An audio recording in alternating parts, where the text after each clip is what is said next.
God of War லாஃபி game play வீடியோவில் நம்ம அவங்களோட ஜேர்னியை புதுசாக காமிச்சது ஒரு ஆச்சரியமாக இருந்தாலும், அந்த ட்ரெய்லர்லேயே வந்த 2 டீயிட்டிஸ், அதாவது 2 காட் ஆஃப் வார்ஸ், செக்மெத் அப்புறம் பெக்ஸே, இவங்களை காமிச்சது தான் ஒரு ஷாக்கிங்காக இருந்திருக்கும். ஸோ இந்த வீடியோவில் நம்ம வந்து பெக்ஸே, அந்த ஒரு பர்டிகுலர் காட் ஆஃப் வாரை பற்றி தான் நம்ம இந்த வீடியோவில் பார்க்க போகிறோம். ஸோ வணக்கம் நேயர்களே, வாங்க இந்த பெக்ஸே யாருன்னு பார்த்துடலாம். பெக்ஸே இல்லைனா ஜம்சர்ன்னு சொல்லக்கூடிய கடவுள் மங்கோலியன் திபெத்தியன் புத்திசமில் இடம்பெற்று இருக்கிற ஒரு பவர்ஃபுல்லான காட் ஆஃப் வார். ஸோ இவரோட பேரோட அர்த்தம் என்னென்னா கவசம் அணிந்தவன். கோட் ஆஃப் மெயில் அப்படின்னு சொல்லுவாங்க இங்கிலீஷில்.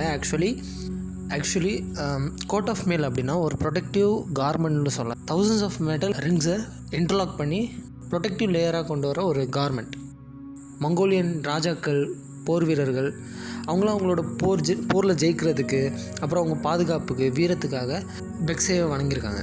அவங்க மட்டும் இல்லை, ஆக்சுவலி இந்த புத்திசம் மானஸ்ட்ரீஸில் இருக்கவங்க மாங்க்ஸ், அவங்களும் கூட அவங்களோட பாதுகாப்புக்காக, அவங்களோட மானஸ்ட்ரியோட பாதுகாப்புக்காக, அப்புறம் தர்மாவோட எதிர்வினை. ஆக்சுவலி இப்போ தர்மானா ஒருத்தர் செய்கிற அவங்களோட கடமை, நல்லது, அந்த மாதிரி விஷயங்கள், பாசிட்டிவான ஒரு விஷயம், அதோட தீய சக்தியை எதிர்த்து நிற்கிற ஒரு கடவுளாகவும் பெக்ஸேவை பார்த்துருக்காங்க. இப்போ நம்ம வந்து புத்திசம் மங்கோலியாவுக்கு வந்ததுக்கப்புறம் பெக்ஸேவோட ஸ்டோரி எப்படி இருக்குங்கிறத பார்த்துருந்தோம். இப்போ புத்திசம் வர்றதுக்கு முன்னாடி அவரோட கேரக்டர் எப்படி இருந்ததுன்னா பெரிய டிஃப்ரென்சஸ்லாம் இல்லை. ஆக்சுவலி அவர் அப்போது ஒரு வார் கடவுளாக தான் இருந்திருக்காரு. அது மட்டும் இல்லாமல் அவர் வந்து ஒரு ஆர்மி ஆஃப் ஸ்பிரிட்ஸை வந்து கண்ட்ரோல் பண்ணியிருக்காரு.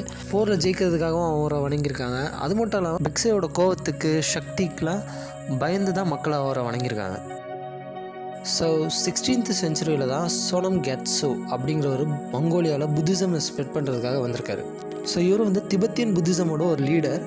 ஆக்சுவலி இவரால் தான் திபெத்தியன்லேருந்து புத்திசம் வந்து ஆக்சுவலி மங்கோலியாவுக்கு ஸ்ப்ரெட் ஆயிருக்கு. மங்கோலியன் புத்திசமையும் டிபெத்தியன் புத்திசமையும் லிட்டரலி சேம் போத்தா.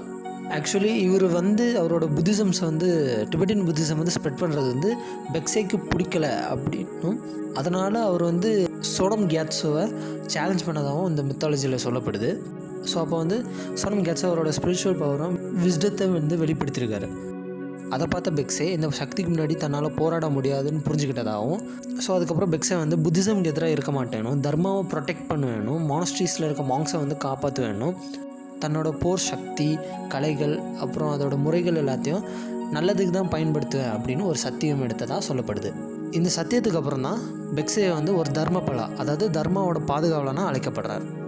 ஸோ பெக்ஸே பார்க்க எப்படி இருப்பாருன்னு பார்த்துடலாம். அவர் வந்து ஒரு சிகப்பு நிற ஸ்கின்னோட ஹெவி ஆர்மர் போட்டுக்கிட்டு, அவரோட ஹேண்டில் ஒரு வாள் இல்லைனா வேறு ஏதாவது ஒரு வெப்பனை பிடிச்சிருக்க மாதிரியும், கோபமான முகத்தோட நெருப்புக்கு நடுவில் இருக்கிற மாதிரி காட்சிப்படுத்தப்படுறார்.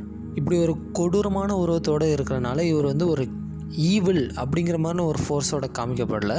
புத்திசமில் இருக்க கெட்ட சக்திகளை அழிக்கிற ஒரு சக்தியாக தான் இவர் காட்சிப்படுத்தப்படுறார். ஸோ அவ்வளோதான் பெக்ஸே பற்றின வீடியோ. தேங்க்யூ.